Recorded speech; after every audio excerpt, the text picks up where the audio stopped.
નમસ્કાર દર્શક મિત્રો, મહામંથનમાં આપ સૌનું સ્વાગત કરું છું। સુખ સુવિધાઓ અને શિક્ષણથી વર્ષો સુધી વંચિત રહેલો સમાજ એટલે દલિત સમાજ આરક્ષણ અને સુરક્ષાનું કવચ આપવા છતાં વર્ણ વ્યવસ્થાના લીધે અન્યાયનો ભોગ બનતો રહ્યો છે। સમયાંતરે કાયદાઓ બદલાયા, માનસિકતા બદલાઈ, જેનાથી દલિત સમાજનો સૂર્યોદય પણ થયો। અડગ ઈચ્છા શક્તિ અને સંઘર્ષથી દલિત સમાજ વિકાસની મુખ્યધારામાં આવ્યો। ડોક્ટર બાબા સાહેબ આંબેડકર, જેમણે ભારતીય બંધારણના નિર્માતા તરીકે દલિતો સહિત તમામ વંચિત વર્ગોને સમાન અધિકારો અપાવ્યા, આજે દલિત સમાજ શિક્ષણ, રાજકારણ, વ્યવસાય અને કળા સાહિત્યમાં પોતાની મજબૂત હાજરી પુરાવી રહ્યો છે। આરક્ષણ જેવી વ્યવસ્થાઓથી દલિત સમાજનું સશક્તિકરણ થઈ રહ્યું છે, છતાં ગ્રામીણ વિસ્તારોમાં હજુ પણ અસ્પૃશ્યતા અને ભેદભાવના કેટલાક કિસ્સાઓ આપણે જોઈ રહ્યા છીએ, જેને દૂર કરવા સમગ્ર સમાજને સતત પ્રયત્નશીલ રહેવું જરૂરી છે। આધુનિક યુગના ભારતીય સમાજમાં દલિત સમાજનું યોગદાન અને તેમનો સંઘર્ષ આપણને સમાનતા અને ન્યાયની યાદ અપાવે છે। ત્યારે સવાલ એ થાય કે દલિત સમાજની આજની સ્થિતિ આખરે છે શું? કયા ક્ષેત્રોમાં દલિત સમાજને હજુ આગળ વધવું પડશે અને કયા પડકારો છે? શિક્ષણ અને રોજગારના ક્ષેત્રમાં હજુ દલિત સમાજને કેવા સુધારાની જરૂર છે? મહામંથન વિશેષમાં આજે દલિત સમાજ વિશે મહામંથન કરીશું।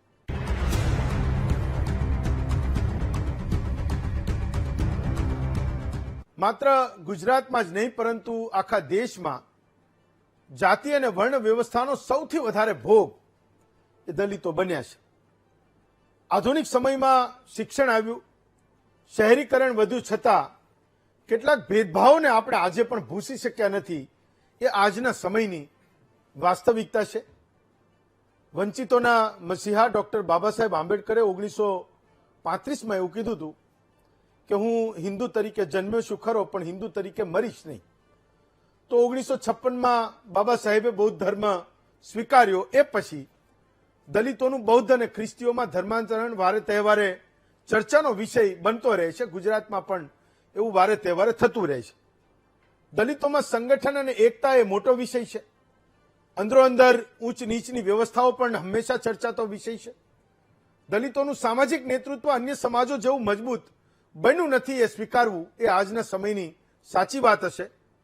તો રાજકીય નેતાગીરી પણ કેટલાક સંજોગોમાં એ પક્ષોમાં વહેંચાયેલી છે। આપણે એવું કહીએ છીએ, હું પણ અહીંથી વારંવાર કહું છું કે એ સમાજો જે હજુ પણ વંચિત છે, હજુ પણ મુખ્ય ધારામાં આવવાના બાકી છે અથવા તો આવી નથી શક્યા, પ્રયત્નો કરે છે, એમનું રાજકીય નેતૃત્વ પણ હંમેશા એ પક્ષોનું થઈ જાય છે। સમાજનું એ ખૂબ અંતર એકવાર રાજકીય નેતૃત્વ બન્યા પછી એ વધતું જાય છે।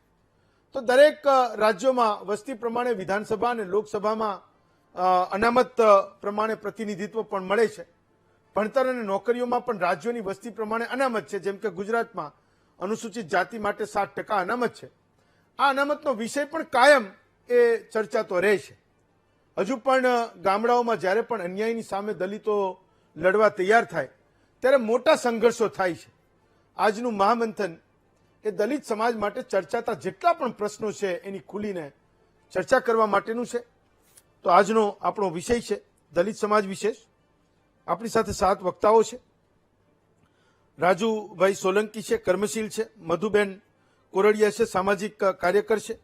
ડોક્ટર મિતાલી સમોવા છે, મહિલા અધિકાર મંચના પોતે મુખ્ય કન્વીનર છે।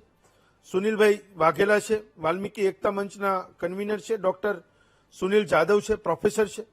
ભાઈલાલભાઈ વૈષ્ણવ છે, એ ગુજરાત પ્રદેશ વાલ્મીકી સમાજના પ્રમુખ છે।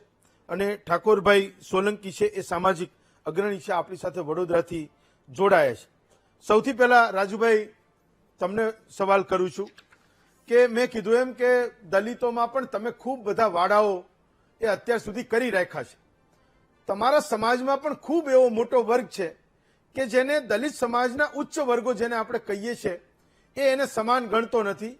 ઘણા બધા પ્રયત્નો પણ થયા હશે, પણ આજની સ્થિતિએ એ સૌથી વધારે ચર્ચાતો પ્રશ્ન છે કે સમાજ જેની સાથે ભેદભાવ કરે છે એ દલિત સમાજ છે, પણ દલિત સમાજમાં પણ તમે 1, 2, 3, 4ના પગથિયા પાડી રાખ્યા છે। આજની સ્થિતિ શું છે? આજની હકીકત શું છે? અઘરામાં અઘરો સવાલ મને જ કર્યો।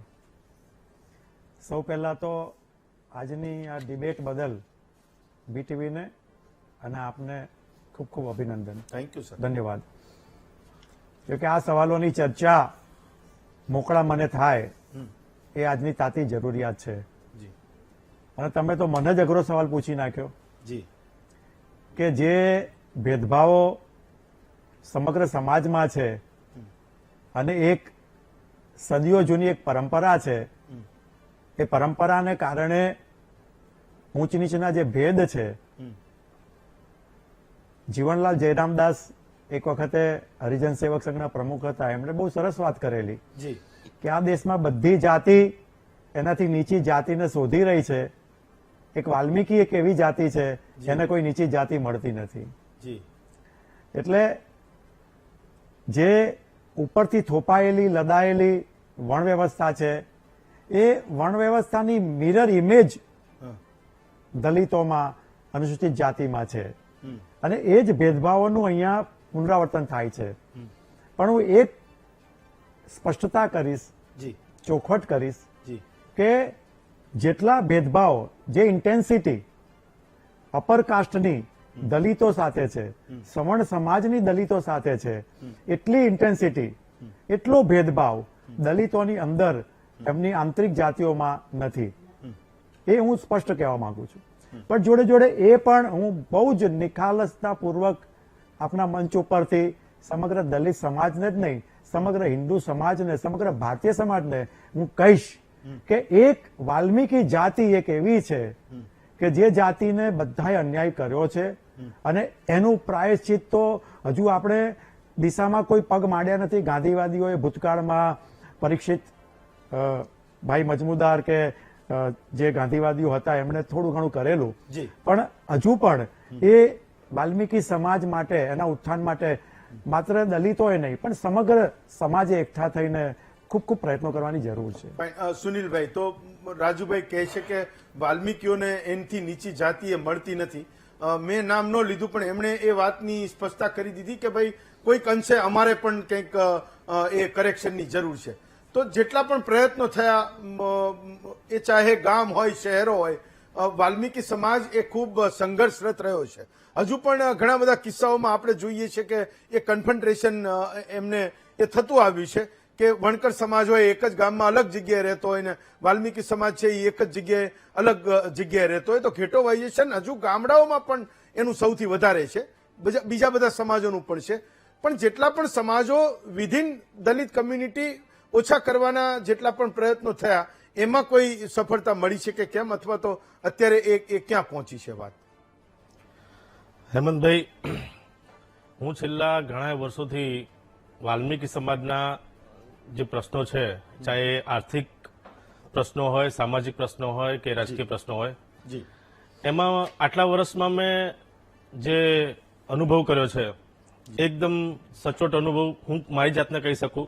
જી જ્યારે વાત આવે છે રાજકીય,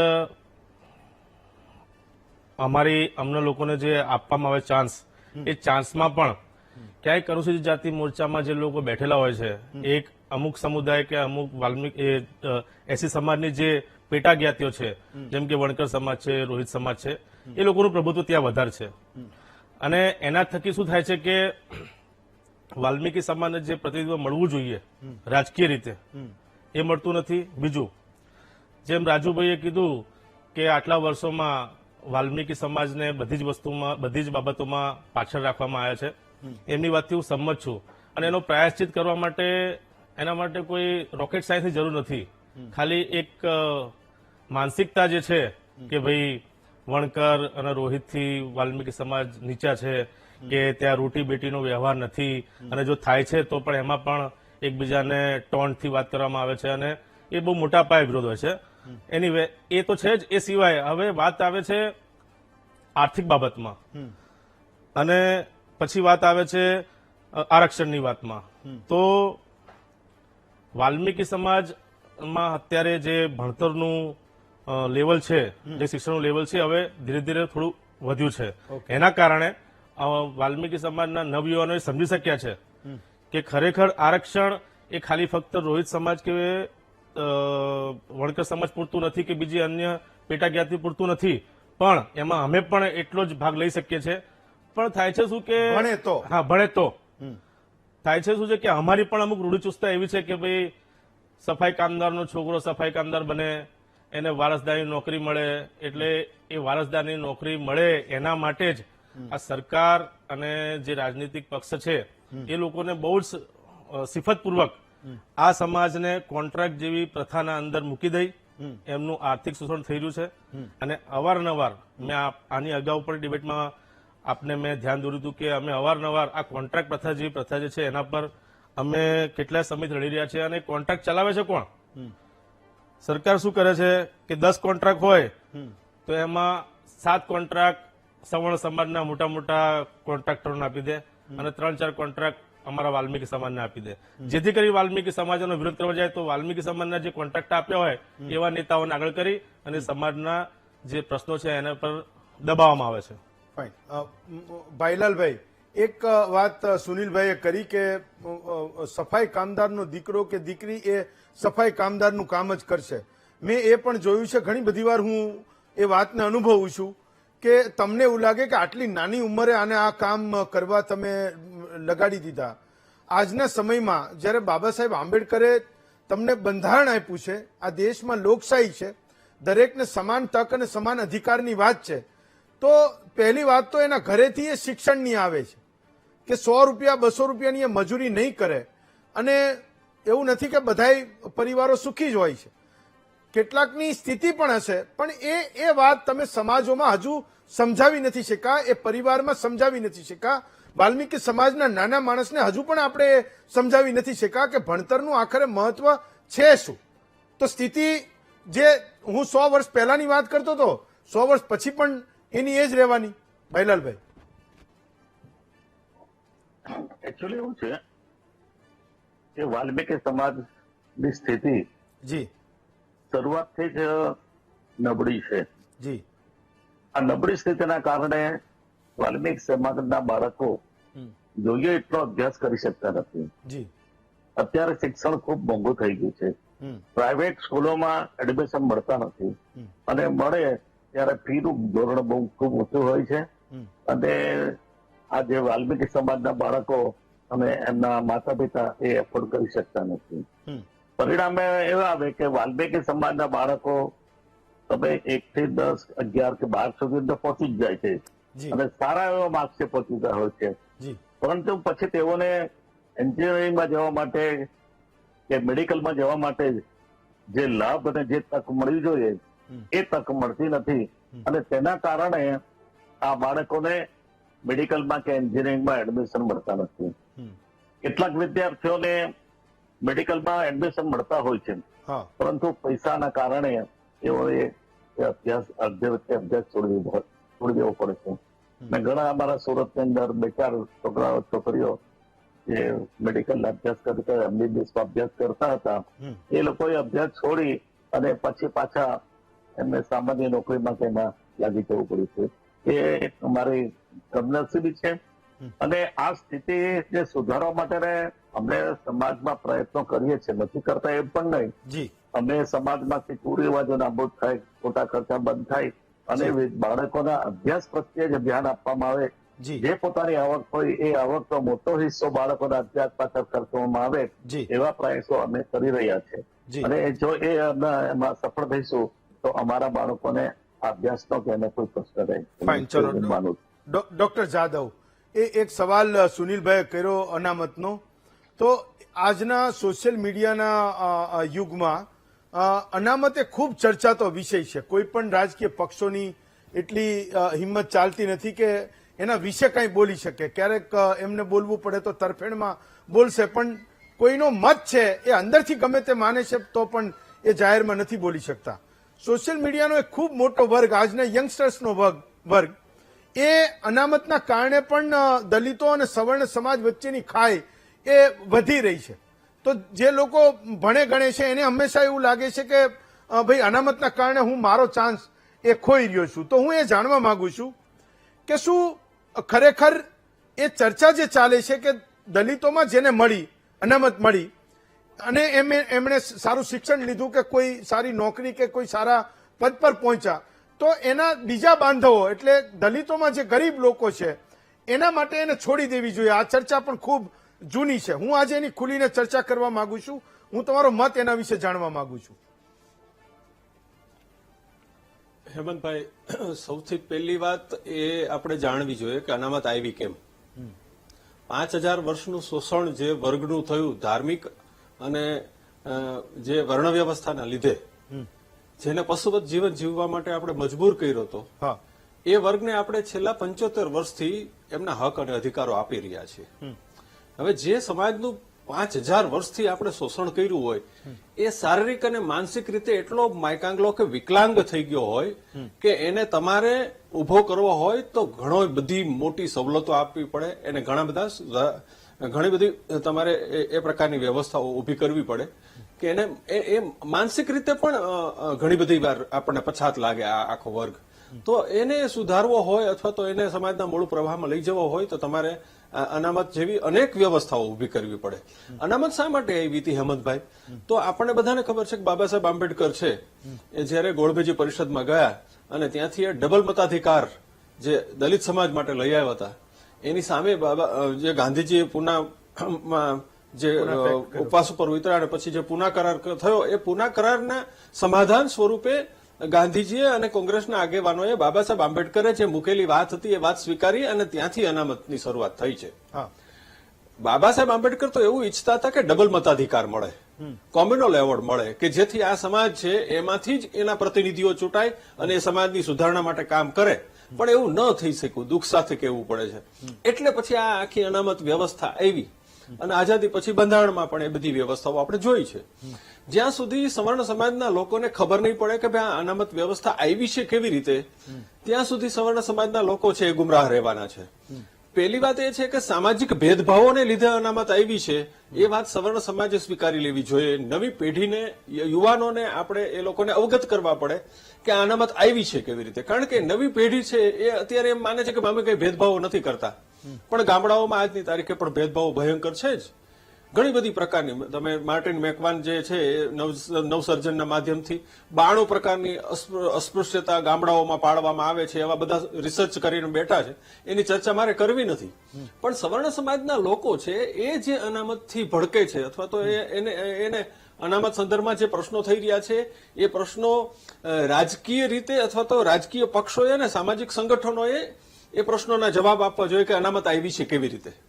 સામાજિક અવ્યવસ્થાના ભોગ બનેલા અસ્પૃશ્ય વર્ગને સમાજના મૂળ પ્રવાહમાં ભેળવવા માટે આ વિશેષ વ્યવસ્થા ઉભી કરવામાં આવી છે. અને જ્યાં સુધી આ વર્ગ સમાજના મૂળ પ્રવાહમાં પ્રસ્થાપિત નહીં થાય ત્યાં સુધી આ વ્યવસ્થા રહેવાની છે, એવું બાબા સાહેબ આંબેડકરે સ્પષ્ટ કીધું હતું.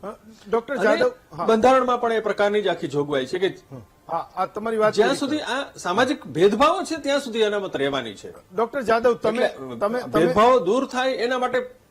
હા હા, બોલો બોલો, તમારી વાત. હાજી બોલો. હા, તમારી વાત પૂરી કરો. હા, હું એમ કહું છું. હા હા, એટલે જ્યાં સુધી સામાજિક ભેદભાવો છે ત્યાં સુધી અનામત રહેવાની છે. અનામત છે એ કોઈ વર્ગને નથી આપવામાં આવી, એક સમાજ પછાત વર્ગ છે, પછાત વર્ગોનું પછાતપણું દૂર કરવા માટે અનામત આપવામાં આવેલ છે. અત્યારે જે આર્થિક રીતે લોકોને અનામત આપવાનો પ્રયત્ન થઈ રહ્યો છે અથવા તો બીજી ESW કે બીજી વ્યવસ્થાઓ છે, એ વ્યવસ્થાઓની સામે મારો વાંધો વિરોધ નથી. આર્થિક રીતે પછાત વર્ગના લોકો હોય એને ભલે તક મળે એની સામે વાંધો નથી, પણ અનામતની જે વ્યાખ્યા છે ને એ ESW ના લીધે બદલાઈ રહી છે.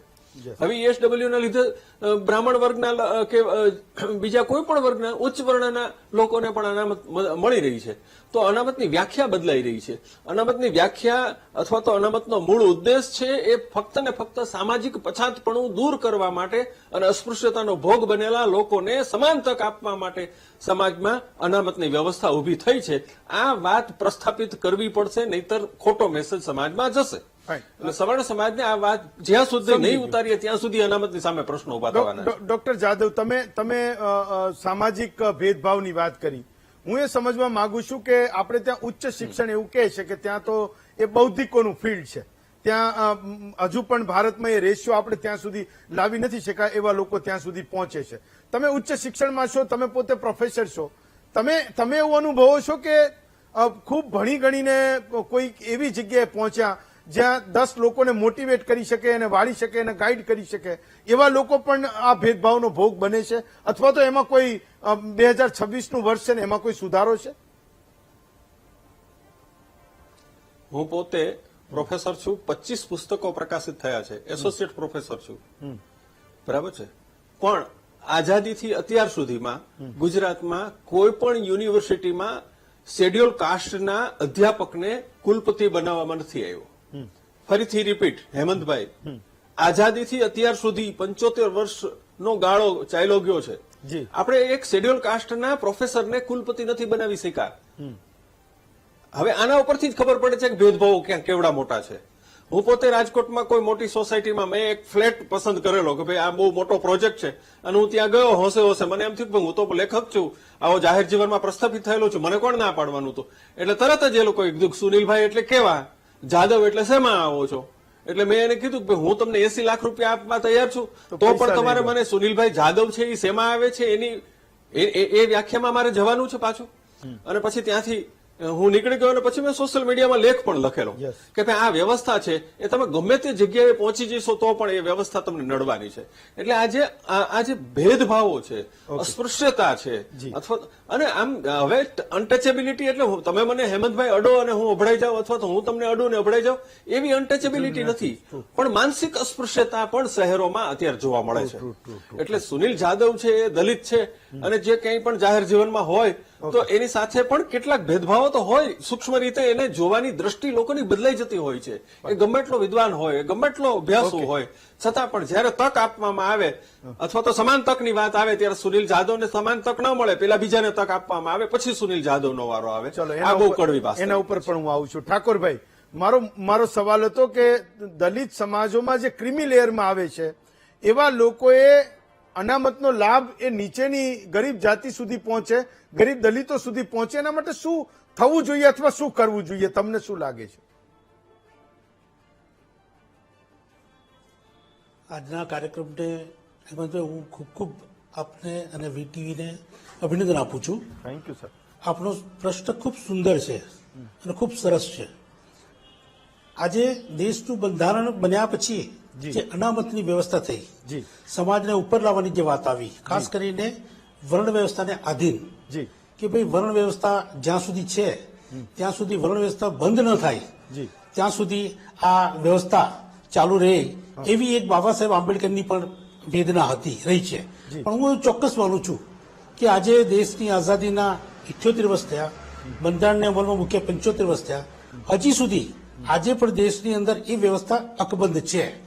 નાની મોટી ક્યાંક બાંધછોડ લોકો કરી લે છે, પણ જે સીધી સ્પર્શથી જે અસ્પૃશ્યતા હતી એની જગ્યાએ માનસિક અસ્પૃશ્યતાએ ખૂબ મોટો પગ પેસારો કરી નાખ્યો છે.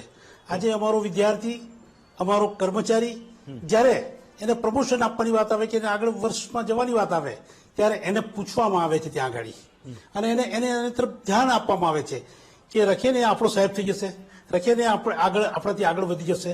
એટલે એને વાયવામાં, એને પ્રેક્ટિકલની અંદર એને ત્યાં આગળ ઓછા માર્ક્સ આપીને એને ડિટેન કરવાનો પ્રયત્ન કરવામાં આવે છે, અથવા તો એકદમ લાઈન પર લાવીને મૂકી દેવામાં આવે છે. બીજી બાજુ પ્રમોશનની વાત આવે છે ત્યારે પણ એના સીઆરમાં ઘણી બધી બાબતો ધ્યાનમાં લઈ અને એના સીઆરને પણ બગાડવાનો પ્રયત્ન ચાલે છે. આજે આ વ્યવસ્થા એટલા માટે બંધ થવી જોઈએ સમાજ વ્યવસ્થાની અંદર, જે વર્ણ વ્યવસ્થા, કે લોકો પોતાની જાતે દરેકને એક સરખી રીતે સમાનતાનો જે હક અધિકાર જે બાબા સાહેબ આંબેડકરે એમના બંધારણમાં આપ્યો છે એ મળે. સમાનતા જ્યાં સુધી નહીં આવે ત્યાં સુધી હું માનું છું ત્યાં સુધી આ દેશની અંદર ક્યાંય કોઈનો ઉદ્ધાર થવાનો નથી. અમે થોડું ભણ્યા છે અત્યારે, અમારા સમાજની અંદર સામાન્ય શિક્ષણ આવ્યું છે, અમે ચોક્કસ માનીએ છીએ કે શિક્ષણનો વ્યાપ ધીમે ધીમે વધવા લાગ્યો છે. એ વધે તે પહેલા તો અમારી પાસેથી બધું છીનવી લેવામાં આવી રહ્યું છે. અત્યારે બંધારણે અમને આપવાની વાત કરી છે, વ્યવસ્થાપકોએ અમારી પાસે છીનવી લેવાનો પ્રયત્ન કર્યો છે. અને આપ જોઈ શકો છો કે એના ભાગરૂપે આઉટસોર્સિંગ આવ્યું, ખાનગીકરણ આવ્યું, ઊંચી ફીના સ્ટ્રક્ચર્સ આવ્યા, પ્રાઇવેટ યુનિવર્સિટીઓ બની, પ્રાઇવેટ કોલેજો બની, પ્રાઇવેટ સ્કૂલો બની. અમારો વિદ્યાર્થી આજે એક વિદ્યાર્થીને ભણાવવા માટે એપ્રોક્સિમેટલી ખર્ચ થાય છે એના કરતા આપણે કેટલું વધારે આ જે વર્ણ વ્યવસ્થાનો ભોગ બનેલા છે એ સમાજને આપણે એટલો પગાર આપીએ છીએ. આજે પણ હું તમને બહુ ચોક્કસ કહીશ કે અમારા સુનિલભાઈએ અને વૈષ્ણવભાઈએ પણ ખૂબ વાત સારી કરી છે, અને હું ચોક્કસ માનું છું કે સમાજની અંદર, અમારા અંદર પણ જે આંતરિક જે મતભેદો છે એને કોઈ પણ સંજોગોની અંદર હવે મતભેદને દૂર કરવા પડે. અમને પણ પૂરેપૂરી તક અમારા જ સમાજના લોકોએ આપવા માટે બહાર આવી જ જવું જોઈએ. કેમ કે આજે હું તમને કહું કે અમારા દેશની અંદર આટલા ગુજરાતને 1960 થી અલગ પડ્યું ગુજરાત, ત્યારથી આજ દિન સુધીની અંદર પ્રથમવાર કદાચ એવું બન્યું છે કે એક વાઘેલાબેન અમારા જે છે એ આજે વાલ્મીકી સમાજના જે પોતે મંત્રી બની શક્યા છે. હજી સુધી આજે દેશની આઝાદીના 78 વર્ષ પછી પણ એક પણ સંસદ સભ્ય અમારો નથી, એક પણ રાજ્યસભાનો સભ્ય ગુજરાતમાંથી ગયો નથી. આ કમનસીબી નથી.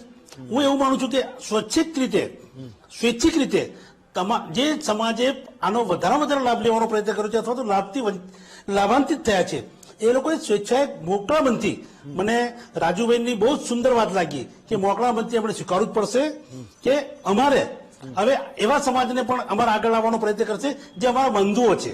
બાબા સાહેબ આંબેડકરે અમને દલિત નથી કહ્યા, બાબા સાહેબે અમને વાલ્મીકી નથી કહ્યા, બાબા સાહેબે અમને વણકર નથી બનાવ્યા, બાબા સાહેબે અમને રોહિત નથી બનાવ્યા, અમને હાંડી નાળિયા સેનમાં નથી બનાવ્યા, અમને તો માત્ર ને માત્ર શિડ્યુલ કાસ્ટ બનાવ્યા છે. છતાં પણ અમે અમારી પોતાની શિડ્યુલ કાસ્ટને ભૂલીને અમે અમારા પોતાની જાતિને અને પોતાના ગોત્રને પકડીને ચાલીએ છીએ અને એને કારણે એનો લાભ અન્ય તંત્ર અને બીજી સમાજના લોકો, સુધરેલા સમાજ, શિક્ષિત સમાજ એનો લાભ લઈ અને અમને જ દબાવવાનો, એકબીજાની સામે લાવીને દબાવવાનો પ્રયત્ન ચાલે છે. હું બહુ ચોક્કસ માનું છું મારા સમાજના આ બધા જ લોકોને, શિડ્યુલ કાસ્ટના તમામે તમામ 33 જાતિઓને હું વિનંતી કરું છું કે આપણે આ આપણા પોતાના આંતરિક વાળામાંથી બહાર આવી જઈએ. અને આપણે આ દેશની અંદર ખૂબ મોટી વસ્તી છે. જો એસસી એસટી ઓબીસી ની જો વાત કરીએ તો આજે આ દેશની અંદર 85% વસ્તીની વાત ચાલે છે. એક નાનકડો એવો અને એ બધા વસ્તીની અંદર પણ આપણે જો એવું વિચારીએ, ઠાકોરભાઈ, એક નાનકડો એવો પ્રયત્ન પણ જો એટલે તમારા હું લોકો ચોક્કસ માનું તરફથી છું થશે ને કે ઠાકોરભાઈ, તમારા લોકો તરફથી એક નાનકડો એવો પ્રયત્ન પણ થશે ને તો હું એવું સમજીશ કે હું એમાં માધ્યમ બન્યો છું. ક્યાંક એક 0.0% પણ હું ક્યાંક એની ક્રેડિટ લઈશ કે હું એમાં માધ્યમ બન્યો છું. બાકી જાહેરમાં એ કોઈ સ્વીકારતું પણ નથી કે ભાઈ અમારે આમાં એક થવાની જરૂર છે ને ક્યાંક સમાજનો જે અંતિમ તબક્કામાં બેઠેલો માણસ છે એને વચ્ચે લઈ આવવાની જરૂર છે. હું તમારી પાસે પણ આવીશ. ડોક્ટર મિતાલી, એમણે રાજકીય નેતૃત્વની વાત પણ કરી અને સમાજના બીજા પ્રશ્નોની પણ વાત કરી. ડોક્ટર મિતાલી, એક સવાલ એ હતો કે મેં એવું વાંચ્યું છે ને એ આંકડાઓ પણ પ્રૂવ કરે છે કે દલિત સમાજમાં મહિલાઓની સ્થિતિ એ છે કે એને ઘર પરિવારમાં પણ વાયોલન્સ અને હિંસાનો ભોગ બનવું પડે છે અને સમાજની બહાર પણ એ અત્યાચારોનો ભોગ ખૂબ બની રહી છે. આજની આયરની એ છે કે દલિત સમાજની મહિલાઓ પર થતા કોઈ પણ ક્રાઇમમાં એનો કન્વિક્શન રેટ એ ખૂબ નીચો છે. એવું કહે છે કે 2% 3% જેટલો ખૂબ નીચો કન્વિક્શન રેટ છે. સામે પક્ષે એ સ્થિતિ પણ છે કે દલિતોમાં મહિલા નેતૃત્વ એ આપણા ગુજરાતમાં એટલીસ્ટ એવું કંઈ બહુ મોટું કામ એ દિશામાં નથી થઈ શક્યું કે એ આખી કમ્યુનિટીને ચેનલાઇઝ કરે, એમના પ્રશ્નોને એ પડઘાવે, એ પ્રશ્નો જ્યાં પહોંચવા જોઈએ ત્યાં પહોંચે ને એના સમાધાન અને એના નિરાકરણ સુધી પહોંચે. તો કેમ અત્યાર સુધી કેમ એ અહીંયા આવું થયું? તમે બીજા સ્ટેટને જોશો તો એનું રાજકીય અને સામાજિક નેતૃત્વ ખૂબ બળવત્તર બન્યું છે મહિલાઓમાં, પણ ગુજરાતમાં એ કામ ના થઈ શકું. તમને શું કારણ લાગે છે? જી આભાર હેમંતભાઈ. અહીંયા સૌથી પહેલા તો હું એ કહેવા માંગીશ કે જ્યાં સુધી શિડ્યુલ કાસ્ટની વાત છે એમાં જેમ રાજુ સરે પણ કહ્યું, સુનિલ સરે પણ કહ્યું એ પ્રમાણે વણકર અને રોહિત એ બે બહુ મુખ્ય કોમ્યુનિટી છે. એમાં એજ્યુકેશન અને ગવર્મેન્ટ જોબ ગણો કે નાના મોટા ધંધા ગણો અને આર્થિક રીતે એ લોકો ઘણા આગળ આવ્યા છે કમ્પેરિંગ ટુ બીજી બધી જે એસસી કોમ્યુનિટીની નાની કોમ્યુનિટી છે એની કમ્પેરિઝનમાં. એટલે શિડ્યુલ કાસ્ટમાં પણ આપણે જોઈએ ને તો મહિલાઓની પરિસ્થિતિ અને વાલ્મીકી સમાજની પરિસ્થિતિ ઓલમોસ્ટ તમને સિમિલર લાગશે તમે જો જોશો ને તો. અને હું ઘણી બધી જગ્યાએ કહું છું, આઈ થિંક 1-2 વર્ષ પહેલા એક સર્વે થયો હતો એમાં શિડ્યુલ કાસ્ટના એજ્યુકેશન બાબતે એકદમ બહુ ખુશ થઈ જવાય એવા આંકડા હતા કે એમાં એમણે એવું કહ્યું હતું કે ઓલમોસ્ટ 87% થી પણ વધારે શિડ્યુલ કાસ્ટના લોકો એજ્યુકેટેડ છે અને એમાંથી પણ 60% થી વધારે લોકો ગ્રેજ્યુએટ જેટલું ભણેલા છે. એટલે આ તો એકદમ આપણા બધા માટે ગર્વ લેવા જેવી વાત છે. પણ અહીંયા પણ આપણે જોઈશું તો એમાં પણ મેજોરિટી વણકર રોહિત સમાજ, થોડા ઘણા અંશે કદાચ સેનમાં કે એ જોવા મળે તમને, પણ એ સિવાય બી 5-10-15 બીજી નાની કોમ્યુનિટી છે. સ્પેસિફિકલી અત્યારે હાલ આપણી પાસે વાલ્મીકી સમાજના પ્રતિનિધિ તરીકે સુનિલભાઈ પણ છે. એ બધામાં હજી આપણે જોઈએ એટલી જાગૃતિ, શિક્ષણ નથી પહોંચાડી શક્યા. એટલે ત્યાં પરિસ્થિતિ હજી એ જ છે, આપણે સ્વીકારવું પડે.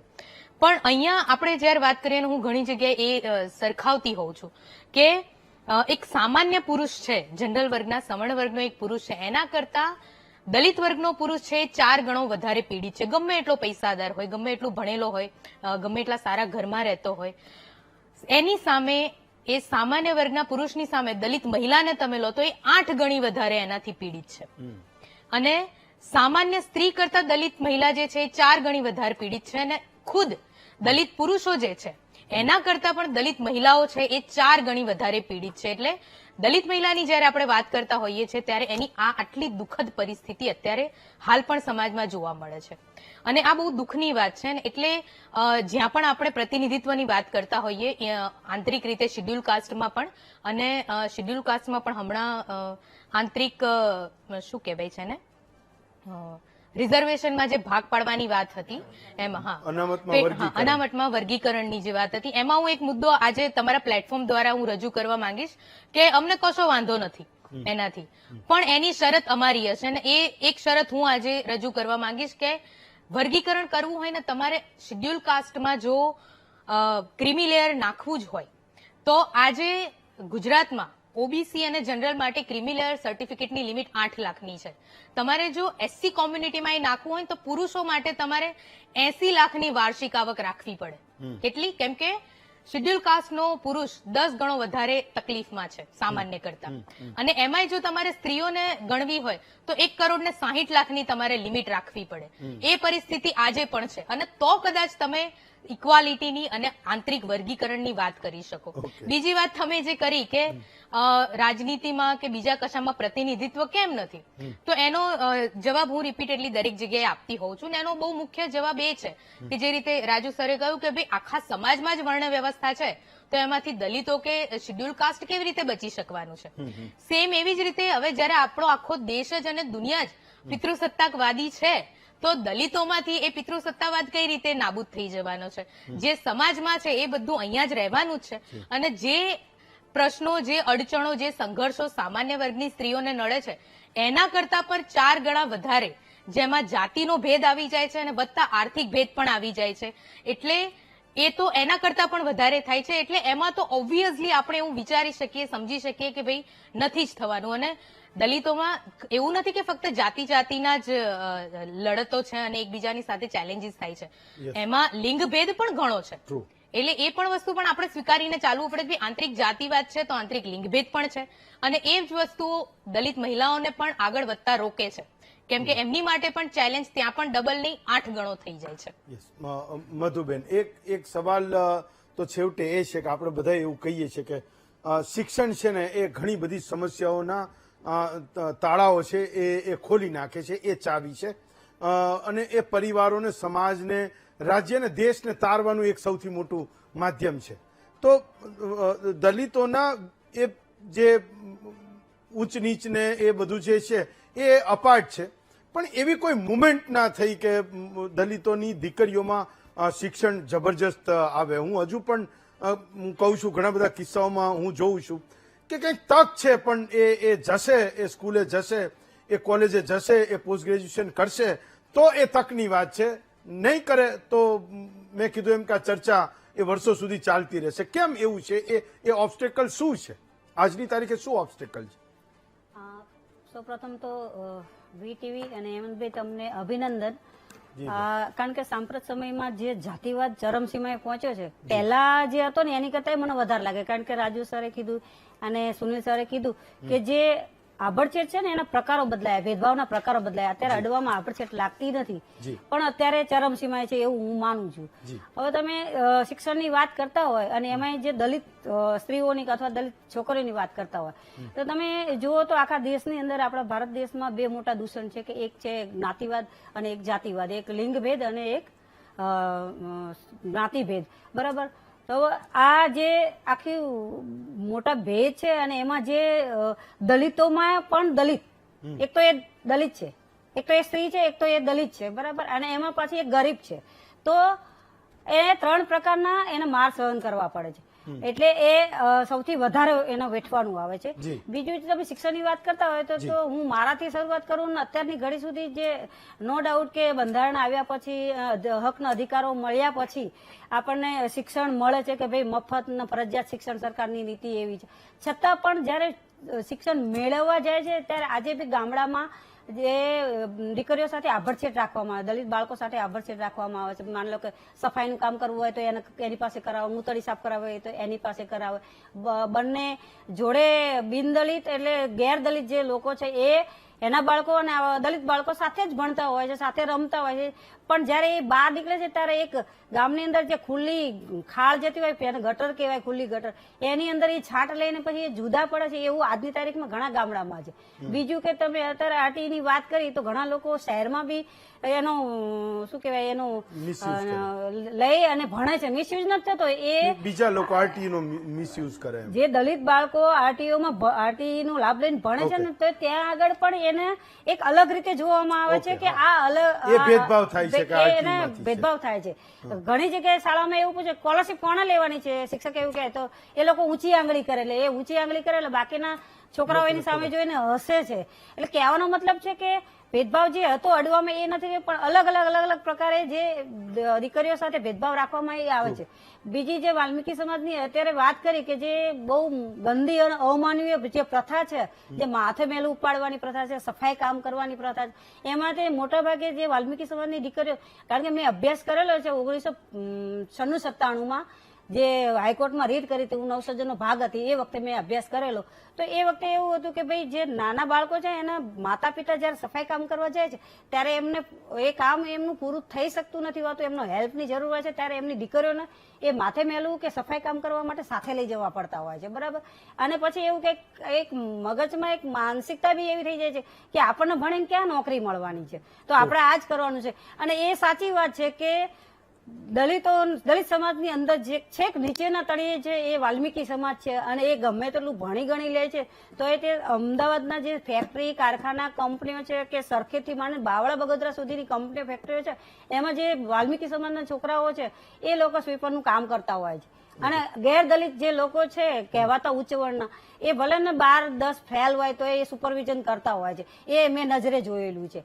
એટલે હું એવું સમજુ છું કે આને એ ઓછું કરવા અથવા તો ભૂંસવા માટે પણ કંઈક અલગ પ્રયત્નોની જરૂર છે. રાજુભાઈ, કેટલાક સવાલો સમાજમાંથી છે, એ સવાલો હું તમને કરું છું, જેનો પણ ટર્ન આવશે હું 1 by 1 કરું છું. રાજુભાઈ, સૌથી મોટો સવાલ કે ઘણા બધા લોકો એવું કહે છે કે જે દલિતોમાં થોડું ભણતર ગણતર આવ્યું અને જે સમજના થયા એ એટ્રોસિટીની જબરજસ્ત ધમકીઓ આપે છે, એના કારણે પણ સવર્ણો અને દલિતો વચ્ચે માથાકૂટો કાયમ થતી રહે છે. અથવા તો માનો કે આજે ઓન કેમેરા કોઈ નહીં બોલે પણ તમને ઓફ કેમેરા કોઈ કહેશે કે બહુ છંછેડાય નહીં, નહીતર એને મને એટ્રોસિટીની ધમકી આપી હતી. તો આ એક વાતને પણ કંઈક સાચા રસ્તે અથવા કાયદાના રસ્તે લઈ જવાની જરૂર છે. કદાચ 10% લોકો હશે, 2% લોકો હશે, બાકીની વાત સાચી પણ હશે, પણ એવા લોકોના કારણે પણ એક ઓવરઓલ દલિતો વિશેની એક જે જુદાઈ છે ને એ સવર્ણ સમાજની વધતી જાય છે. તમે શું માનો છો? એટલે આ બહુ પ્રોપર સવાલ છે અને આ બહુ ચર્ચાતો સવાલ છે. હવે બાય એન્ડ લાર્જ તો દરેક સમાજ સમુદાય હળીમળીને રહેવાના સહઅસ્તિત્વના સિદ્ધાંતમાં બધા માને છે, પણ દરેક સમાજ અને સમુદાયમાં 2-3% લોકો દબંગ અને લુખ્ખા હોય અને દલિતોને પીડતા હોય. હવે પહેલા એક સ્પષ્ટતા કરી લઉં કે ભાજપ કરતા પણ ભયંકર અત્યાચારો કોંગ્રેસના શાસનમાં થયેલા છે. અત્યારે સોશિયલ મીડિયાને કારણે આ જે અત્યાચારો છે એની વ્યાપક જાહેરાત અને ઇન્ટેન્સિટી વધેલી લાગે છે. એટ ધ સેમ ટાઈમ જાગૃતિ પણ બહુ જ વધી ગઈ છે સામે પક્ષે દલિતોમાં પ્રતિકારની. એટ ધ સેમ ટાઈમ એક વસ્તુ તો હું તમારા માધ્યમ દ્વારા સૌને એ કહીશ કે અત્યાચારો એક બહુ જબરજસ્ત જીવન મરણનો સવાલ તો છે જ દલિતોનો, એમાં ના નહીં, અને એની સામે લડવું જ જોઈએ. પણ જ્યારે અત્યાચારોની સામે લડતી વખતે પછી જે મેઇન દલિતોનો જે મુદ્દો છે શિક્ષણનો, એ બાજુ પર રહી જાય છે. અને દલિતોની ઉર્જા, દલિત સમાજના તમામ સાધનો, સંસાધનો એક અત્યાચાર સામેની લડાઈમાં જ જાય છે. પણ ત્યારે મને સાવિત્રી માઈ યાદ આવે છે, જ્યોતિબા ફૂલે યાદ આવે છે કે એમની ઉપર જયારે છાણ અને ગોબર ફેંકાતું હતું તો એ જોડે એમના એક થેલીમાં બીજી સાડી રાખતા અને બદલીને પણ એ ફરી પાછા એ કન્યાઓને ભણાવવાના કામે લાગી જતા. તો હું ફરી પાછો આપણે પ્રોબ્લેમની વાત તો કરી, પણ હું સોલ્યુશન પર આવું છું કે એ મારા મિત્રો છે સુનિલભાઈ અને એમણે જે વાત કરી છે એના પણ સંદર્ભમાં વાત કરું. બહુ જ મહત્વની વાત છે, સાંભળવી છે, તમારે સાંભળવી પડશે. એક તો પહેલી વાત તો રાઇટ ટુ એજ્યુકેશન એક્ટ ગુજરાતમાં, એક્ટમાં જે અનુસૂચિત જાતિ જનજાતિ સમુદાયો છે એના માટે કોઈ આવક મર્યાદા નહોતી. ગુજરાતમાં જ્યારે કાયદા પછી નિયમો બન્યા ત્યારે નિયમોમાં 1.5 લાખની આવક મર્યાદા લાગુ પાડી. હવે રાઇટ ટુ એજ્યુકેશનના મુદ્દે મેં થોડું ઘણું કામ કર્યું છે. ત્યારે અમદાવાદ મ્યુનિસિપલ કોર્પોરેશનમાં નોકરી કરતા એક સફાઈ કામદાર વાલ્મીકીભાઈ મારી પાસે આવ્યા. એમની આવક 15,000. તો એ વખતની 1.5 લાખની આવક પ્રમાણે એમના બાળકને આરટીઈના 25% કોટાનો લાભ જ ના મળે. ખોટું સર્ટી એમને લાવવું નહોતું એટલે પાછા ગયા મારી પાસેથી. અને ત્યારે મને સમજાયું કે આ કાયદામાં શા માટે વાલ્મીકી માટે કોઈ આવક મર્યાદા હોવી જોઈએ. રાઇટ ટુ એજ્યુકેશન એક્ટના અંદર એના અમલીકરણમાં કે વાલ્મીકી તો અનાજથી પણ અનાજ છે, લકવાગ્રસ્તથી પણ લકવાગ્રસ્ત છે, તો એના બાળકને કેમ ના હોવી જોઈએ, નંબર 1. નંબર 2, બીજી વાત એવી છે કે હાલની તારીખમાં એક પ્રતિષ્ઠિત સંસ્થામાં રાઇટ ટુ એજ્યુકેશન એક્ટ હેઠળના 25% કોટાના બાળકો માટે અલગ ક્લાસ બનાવ્યો અને એને વાલ્મીકી નામાભિધાન કર્યું. જ્યારે અમે વિરોધ કર્યો ત્યારે એમણે કહ્યું કે અમે તો અત્રી અને અંગીરસના પણ ક્લાસ બનાવ્યા છે અને વાલ્મીકીના એ જ રીતે બનાવ્યા છે. પણ એ પછી વિરોધને કારણે એમણે વાલ્મીકી શબ્દ હટાવી લીધો. પણ બીજી એક આનુષંગિક વાત છે કે ઘણી શાળાઓએ, ઇન્ટરનેશનલ સ્કૂલોએ SC, ST અને OBC ના બાળકોને 20 બાળકોને કાઢી મૂક્યા. એમના ઇન્કમટેક્સના રિટર્ન પકડી પાડ્યા. હવે એક તરફ અહીંયા 8 લાખની આવક તમે સવર્ણ ગરીબ માટે રાખો છો અને બીજી તરફ આરટીઈના એક્ટમાં તમે 1.5 લાખની 2 લાખની જે આવક મર્યાદા રાખો છો એ બહુ મોટી વિસંગતિ છે. હવે ત્રીજી વાત તમને કરું, ટૂંકમાં કરજો, સમય ખૂબ ઓછો છે, ખૂબ સવાલો છે મારી પાસે. એટલે આપના માધ્યમ દ્વારા બહુ જ મહત્વનો આ મુદ્દો ગુજરાતના તમામ રાજકીય પક્ષોના, અનુસૂચિત જાતિ મોરચાઓના, કોંગ્રેસ, ભાજપ અને આમ આદમી પાર્ટીના તમામ દલિતો આગેવાનોને કહેવા માંગુ છું કે સૌથી મહત્વનો મુદ્દો આ છે કે રાઇટ ટુ એજ્યુકેશન એક્ટની અંદર જે વાલ્મીકીને તમે પહેલો પ્રેફરન્સ આપો, એને ભણાવવાનું કામ કરો, તો જ વાલ્મીકીમાં ભણતર વધશે અને વાલ્મીકી સારી શાળાઓમાં ભણતા થશે તો જ આપોઆપ પછી એ પોતાનું મેળવીને છીનવીને લેશે. ફાઇન. સુનિલભાઈ, એક વાત મેં એ પણ સાંભળી કે સમાજમાં જે બાજુમાં રહે છે એ લોકોમાં પણ ઈર્ષા ખૂબ છે.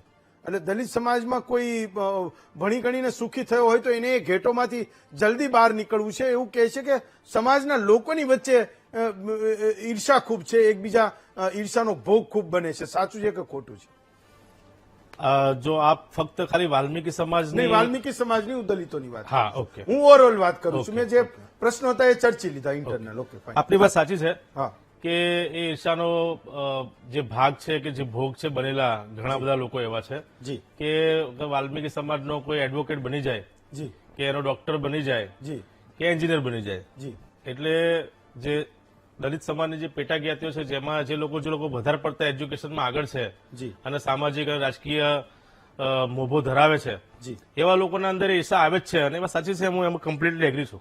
જી, ફાઇન. એક બ્રેક લઈએ છીએ. બ્રેક પછી જયારે હું પાછો આવું છું, ઠાકોરભાઈએ એક ચર્ચા છેડી હતી કે રાજકીય નેતૃત્વની, એ રાજકીય નેતૃત્વ વિશે પણ કેટલાક સવાલો છે, તમારા મનના પણ સવાલો હશે. ઠાકોરભાઈ, એક સવાલ હું બ્રેક પર જતા પહેલા આપને પૂછવાનો હતો કે તમે એવું કીધું કે ભાઈ આ સમાજને રાજકીય નેતૃત્વ એ ખૂબ ઓછું મળ્યું છે, પણ હું એવું સમજુ છું કે જ્યારે 60% રિઝર્વેશનની વાત હોય, લોકસભામાં 2 સીટોની અનામતની વાત હોય કે વિધાનસભામાં અનામતની વાત હોય, રાજકીય નેતૃત્વ સમાજે આપ્યું તો ખૂબ, પણ એ જેટલા પણ નેતાઓ થયા એ માત્ર ને માત્ર પક્ષોના થયા, એ પછી એ સમાજના ક્યારેય ન થયા. ડોક્ટર જાદવે કીધું કે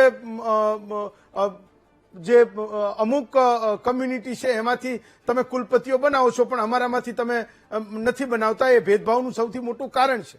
મારું કહેવાનું એ થાય છે કે એ પદ ઉપર પહોંચ્યા, એમને કંઈક રાજકારણમાં પણ તક મળી, પણ એને સમાજ માટે કેટલું કર્યું એ હજુ પણ સૌથી મોટો પ્રશ્ન છે. હું તો કહું છું કે સૌથી મોટો પ્રશ્ન છે. ઠાકોરભાઈ, બોલો, તમારું જે ઓબ્ઝર્વેશન હોય એ કહો. આ બાબતની અંદર હું એટલું જ કહીશ કે સમાજની અંદર શિક્ષણની સાથે સાથે એનો વિકાસ પણ થઈ રહ્યો છે, જી. એમાં બેમત નથી. જી પણ ક્યાંક ને ક્યાંક હું તો મહારાજા સયાજીરાવ યુનિવર્સિટીમાં એઝ અ સુપ્રિન્ટેન્ડન્ટ તરીકે રહી ચૂક્યો છું. જી સાથે સાથે હું ત્યાંના યુનિયનનો આજે પણ પ્રમુખ છું. જી એટલે અનેક રીતે હું જોઉં ને તો યુનિવર્સિટીઓની અંદર એક લેક્ચરર હાજરી તરીકે આસિસ્ટન્ટ પ્રોફેસર જી થી લઈને પ્રોફેસર પછી હેડ પછી ડીન, ડીન પછી આગળ એને જો આગળ જવું હોય હા. તો પછી ઓપનમાં જ્યાં જ્યાં જાહેરાતો આવે વાઇસ ચાન્સલરની ઓકે. તો ત્યાં આગળ જઈ શકે. પરંતુ અત્યાર સુધીની અંદર આસિસ્ટન્ટ પ્રોફેસરથી ઉપર જવા માટે જ એને એટલી બધી તકલીફ પડે છે ઓકે કે એને રોકી દેવામાં આવે છે, ઓકે એને ટોકી દેવામાં આવે ઓકે. છે અને એને એ તક નથી મળતી. ઓકે. હવે તો એવું થઈ ગયું છે કે એક સીએસ હા કેરિયર એડવાન્સમેન્ટ સ્કીમ ચાલે છે. હા. એટલે વિદ્યાર્થી એટલે કર્મચારીને કેરિયર એડવાન્સમેન્ટ સ્કીમના નામ પર બીજા બધા સમાજના લોકો આગળ જાય છે અને એ લોકો આસિસ્ટન્ટ પ્રોફેસર માંથી associate professor, head of the department અને ડીન, અને ત્યાર પછી એ લોકો પોતાની રીતે જ્યાં જગ્યા પડે અને જાહેરાત વાંચે એટલે એ પ્રમાણે જાય. ઓકે. હું એવું ચોક્કસ માનું છું કે આ બધી બાબતોની અંદર સમાજની અંદર આ બધી વસ્તુઓથી થોડી સમાજની અંદર જે સમાજ આજે તંત્ર ઉપર અને વ્યવસ્થા પર જેનો કબજો છે એ લોકોએ આ બધી વસ્તુથી થોડી દૂર રહેવું જોઈએ. એટલા માટે કે અન્ય સમાજના લોકોને પણ એટલી જ પૂરતી તક આપવી જોઈએ. આજે પ્રોફેસર જાદવે ખૂબ સારી વાત ચલો કરી હું કે રાજકીય વાઇસ ચાન્સલર નેતૃત્વ નથી, વિશે પણ મને સવાલ ખબર છે. પૂછતો હતો. ડોક્ટર જાદવમાં હું તમને પૂછું છું કે શું રાજકીય નેતાઓ તો ખૂબ થયા સમાજમાંથી, પણ એણે સમાજનું કામ કેટલું કર્યું? તમે એવું કહી દો કે અમારા સમાજને પ્રતિનિધિત્વ નથી મળતું. કાલે 7ના બદલે 10 નેતાઓ જશે વિધાનસભામાં, 10ના બદલે 20 જશે. કેટલા લોકો એ સમાજની બાજુમાં પડખે ઉભા રહે છે, સત્તા અને વિપક્ષ ભૂલ્યા વગર સમાજના હિત માટે લડે છે? જ્યાં સુધી રાજકીય સીટ ઉપર ચૂંટાયેલા પ્રતિનિધિઓને એ ખ્યાલ ન આવે કે આ અનામતની સીટ મને બાબા સાહેબ આંબેડકરે સમાજના ઉત્થાન માટે આપેલી છે, જી. આ જે વાત જ્યાં સુધી એના મનમાં ક્લિયર ન થાય ત્યાં સુધી એ સમાજ માટે ઉત્થાન માટે કંઈ કામ કરવાના નથી. એ ભાજપના બનશે, કાં કોંગ્રેસના બનશે, કાં આમ આદમી પાર્ટીના બનશે, કે બહુજન સમાજ પાર્ટીના બનશે, કે બીજી કોઈ પણ પાર્ટીના બનશે, પણ એ સમાજના નહીં બને. બાબા સાહેબ આંબેડકરે આપેલી અનામત છે એના ઉપરથી ચૂંટાઈને એણે સમાજ માટેનું પ્રતિબદ્ધતાપૂર્વક કામ કરવાનું છે, સમાજની અસ્પૃશ્યતા દૂર કરવા માટે પ્રયત્ન કરવાના છે, સમાજનું પછાતપણું દૂર કરવા માટેના, સમાજની અજ્ઞાનતા અને અબોધતા દૂર કરવા માટેના પ્રયત્નો કરવાના છે, સમાજને મૂળ પ્રવાહમાં ભેળવવા માટેના પ્રયત્નો કરવા છે, રાષ્ટ્રના મૂળ પ્રવાહમાં સમાજને લઈ જવાના અને બાબા સાહેબ આંબેડકરનું તંદુરસ્ત રાષ્ટ્રનું જે સપનું છે એને સાકાર કરવા માટેના પ્રયત્નો કરવાના છે. એ પ્રયત્નો નથી થઈ રહ્યા, બહુ દુઃખ સાથે કહેવું પડે. અને એટલે જ બાબા સાહેબ આંબેડકરે કીધું હતું, બાબા સાહેબે લગભગ 13 કે 16 જેટલા યુવાનોને વિદેશ સ્કોલરશીપ આપી અને ભણવા મોકલા હતા. અને બાબા સાહેબ એવું ઈચ્છતા હતા કે આ લોકો ભણી ગણીને મારી જેવા મોટા હોશિયાર થઈને આવે તો મને બીજા 15 બાબા સાહેબ મળશે અને ઝડપથી આ દેશમાં અસ્પૃશ્યતા ઇતિહાસ બની જશે. પણ એવું ન થયું એટલે બાબા સાહેબ આંબેડકરે દુઃખ સાથે કીધું કે મુझे પઢે લિખે લોકોને ધોખા દિયા. સૌથી પહેલી વાત એ છે કે બાબા સાહેબ આંબેડકરે આ જે મેણો માર્યું છે ને એ મેણો દૂર કરવા માટે બધા જ શિક્ષિત દલિતોએ કામે લાગી જવું જોઈએ. ફાઇન, ચાલો.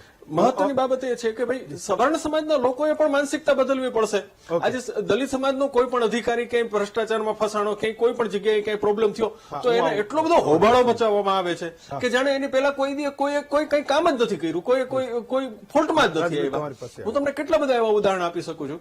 જયારે પ્રશ્ન દલિત સમાજનો આવે છે ત્યારે એને ચગાવી અને ક્યાંનો ક્યાંય પહોંચાડી દેવામાં આવે છે અને બીજા વર્ગના કોઈ પણ પ્રશ્નો હોય તો એ સીધો ભંડારી દેવામાં આવે છે. તો આ જે માનસિકતા છે દલિત સમાજને જોવા માટેની એ પણ સવર્ણ સમાજે બદલવી પડશે. કારણ કે આ બહુ મોટા પ્રશ્નો છે અને દલિત સમાજને હવે આગળ આવવું હોય તો એને ફક્ત ને ફક્ત આટલું જ બાબા સાહેબ આંબેડકરના રસ્તે કરવું જોઈએ.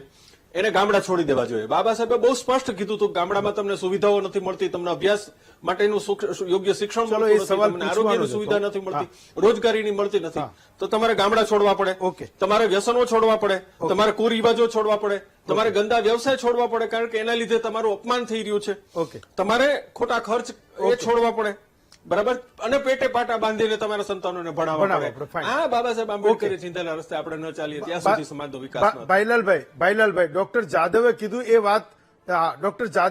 એ વાત તમને પૂછી રહ્યો છું. એવું કહે છે કે શહેરીકરણ થશે તો જે જાતિ વ્યવસ્થાની અસરો છે એ દલિતોને ખૂબ ઓછી અસર કરશે. આજની તારીખે એ સાચું છે કે ખોટું છે? સરનેમ બદલવા વિશે પણ તમારા સમાજમાં બે મત છે કે ભાઈ હું મારી ઓળખ અને મારી જે અસ્મિતા છે એ શેના માટે હું ગુમાવું, અને ઘણા બધા લોકો એ કરે છે પણ ખરા. તમને શું લાગે છે શહેરીકરણથી આજે એ મુશ્કેલીઓ ઓછી થઈ કે ત્યાંની ત્યાં જ છે? ભાઈલાલભાઈ. એકચ્યુઅલી શહેરીકરણ થવાથી ગામડામાં જે લોકોને મુશ્કેલીઓ છે હા, એનો નિકાલ થાય એવું હું માનતો નથી. ઓકે.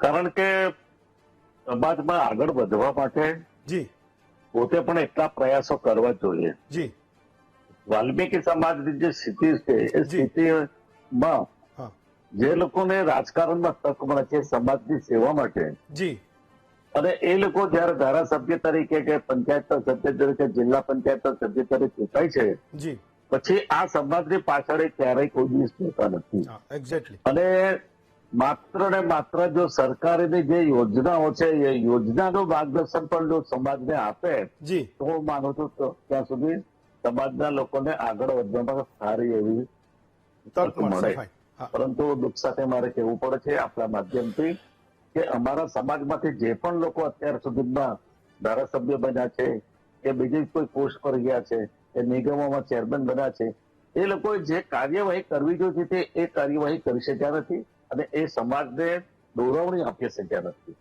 અને એમાં એક રાજકીય રોલ પણ બહુ મોટો હોય છે. ઓકે. રાજકારણમાં જે લોકો ચૂંટાતા હોય ધારાસભ્યો એ ધારાસભ્યો કહી દેવામાં જ આવતું હોય કે તમારે તમારા એ લિમિટમાં જ રહેવાનું છે, તમારે આ પ્રશ્નો રજૂ કરવાના નથી. અને ઘણી વાર આ પ્રશ્નો આ રીતે રજૂઆત કરતા ચલો ફાઇન, તમે તમારો મત મૂકો. ફાઇન. સુનિલભાઈ, લાસ્ટ 1 મિનિટ છે. હા સુનિલભાઈ, પછી હું આવું રાજુભાઈ તમારી પાસે. તમે આંગળી ઊંચી કરતા હતા. એટલે આ બધી શું છે જે અત્યારે આપણે ચર્ચા કરી રહ્યા છે એ બહુ હાઈ લેવલની વાત છે. આપણે ગ્રાઉન્ડ લેવલની વાત કરીએ જી કે હું આપના અમદાવાદ, બહુ દૂર નહીં જવાનું, અમદાવાદની જ વાત કરું છું. અમદાવાદમાં જે વાલ્મીકી સમાજના જે સફાઈ કામદારો છે એમને જે રહેણાંક માટે જે મકાનો બનાવી આપ્યા છે બાબા સાહેબ આંબેડકર આવાસ યોજના, હા સાહેબ એકવાર ખાલી તમે ત્યાં જઈને એનું ચિત્ર જોઈ લેજો એકવાર, એટલે તમને ખબર પડશે ના ત્યાં ગટરની વ્યવસ્થા, ના સફાઈની વ્યવસ્થા, ના પાણીની વ્યવસ્થા એટલી બનાવી છે. એટલે ખાલી બતાવવા માટે સરકારને અને આ અધિકારીઓએ એના અંદર બહુ બધા માલ કમાઈ લીધો છે. અને જે ફેસિલિટી આપવી જોઈએ સફાઈ કામદારોને, જે ફેસિલિટી આપવી જોઈએ ફેસિલિટી એકદમ બહુ દૂર સુધી ક્યાંય દેખાતું નથી. બીજી વસ્તુ, અહીં ઉપસ્થિત જેટલા પણ આગેવાનો દલિત સમાજના છે એ વસ્તુ આ વાતે એક્સેપ્ટ કરશે કે અવારનવાર ખાલી એવું નથી, પહેલા એવું હતું કે વાલ્મીકી સમાજના સફાઈ કામદારો કોન્ટ્રાક્ટમાં કામ કરતા, હવે તો દલિત સમાજના પણ ઘણા બધા આપણા ભાઈબંધુઓ પણ એ કોન્ટ્રાક્ટમાં કામ કરે છે. સૌથી મોટું અધિકારીઓ અને એમના માનીતા ભાજપ કે કોંગ્રેસ કે જે પાર્ટીના હોય એમના જ માણસોને કોન્ટ્રાક્ટ આપવાનો, સફાઈ કામદાર બાબતે રજૂઆત કરવા જાય તો ના લેબર કોર્ટમાં કોઈ સાંભળવામાં આવે છે, કેમ કે લેબર કોર્ટના અંદર તો કોઈ છે જ નહીં. બરોબર, વર્ષો વીતી જાય. જો માની લો જીતી ગયા હોય નીચેથી તો આ લોકો પછી ઉપલી કોર્ટમાં જાય, ઉપલી કોર્ટમાંથી ઉપલી કોર્ટમાં જાય, કેમ કે એમની પાસે પૈસા છે. તો સફાઈ કામદાર પાસે આ કોર્ટમાં લડવા માટે પૈસા નથી. બીજી વસ્તુ, કોન્ટ્રાક્ટ સિસ્ટમ તો છે જ. આ સિવાય અમદાવાદ મ્યુનિસિપલ કોર્પોરેશનમાં જે બની બેઠેલાઓ અધિકારીઓ અને સામાજિક સંગઠનના નેતાઓ છે એ જાતે પોતે જ ઉભા રહીને જ વાલ્મીકી સમાજનું શોષણ કરી રહ્યા છે. હવે અમે લડીએ તો પેલા પેટા ક્યાંથી લડીએ, સવર્ણ સમાજથી લડીએ કે પેલા અહીંયા લડીએ? કેમ કે જ્યાં શાસનના પ્રશ્નો હું કાયમ ચર્ચતો રહેતો હોઉં છું. આજે તો હું મહત્તમ એ સમાજની વાત કરવાનો હતો. એ ઘણા બધા મોકા આવશે જેના ઉપર આપણે વાત કરી શકીશું. રાજુભાઈ, તમારે કંઈક કહેવું તો લાસ્ટ 1 મિનિટ છે. ગુજરાતની 87 જી પ્રાઇવેટ યુનિવર્સિટીઝ અને 23 જાહેર યુનિવર્સિટીઝ મળીને 110 યુનિવર્સિટીઓમાં છેલ્લા 10 વર્ષની જાહેરાતો જોઈએ તો પ્રોફેસર, એસોસિએટ પ્રોફેસર હોય કે આસિસ્ટન્ટ પ્રોફેસર, એની કોઈ જગ્યા ખુલી રહી નથી. કુલપતિ થવાની વાત તો દૂર છે. નંબર 1. ધર્મરાજ ભોલે નામના એક આરટીઆઈ એક્ટિવિસ્ટે યુજીસીને પ્રશ્ન કર્યો કે નોટ સુટેબલ ફાઉન્ડના ક્રાઇટેરિયા શું છે? તમે એસસી, એસટી, ઓબીસીને તમે જયારે નોકરી પર નથી લેતા, એ ઇન્ટરવ્યુમાં આવ્યો હોય તો છતાં પણ, તો યુજીસીએ જવાબ આપ્યો છે કે યુજીસી પાસે આની કોઈ માહિતી નથી. There is no information means there is no accountability. એટલે આપણે સરકારને પણ એકાઉન્ટેબલ બનાવવી પડશે. જો રામ રાજ્યમાં સંબુકને પ્રોફેસર બનાવવા માંગતા ના હોય તમે લોકો, તો એ રામ રાજ્યને શું કરવાનું છે? ચલો આપણે એવું સમજીએ છીએ કે આ સંઘર્ષમાંથી સમાજ બહાર આવે, ઇન્ટરનલ જેટલા પણ પ્રયત્નો એ કરે. હું માનું છું કે એક્સટર્નલ ફોર્સિસ પણ, મારું એવું માનવું છે કે એ કામે લાગશે. કે સમાજ સંઘર્ષમાંથી જલ્દી બહાર આવે. પણ પહેલા મુદ્દો છે કે એક થવાનો, એ તમામ વાડાઓ ભૂલીને એક મંચ પર બેસવાનો અને તમામની સમસ્યાઓ એક દ્રષ્ટિથી જોવાનો હું એવું સમજુ છું. હું પણ એ પ્રયત્નો કરું છું ને એમાંનો એક મારો આ નાનકડો પ્રયત્ન હતો. રાજુભાઈ, મધુભાઈ, ડોક્ટર મિતાલી, સુનિલભાઈ, ડોક્ટર જાદવ, ભાઈલાલભાઈ અને ઠાકોરભાઈ સાથે 7 વક્તાઓનો ખૂબ ખૂબ આભાર માનું છું. આવતીકાલે આપના વધુ એક વિષય સાથે ફરી મળીશું. આજે રજા આપશો.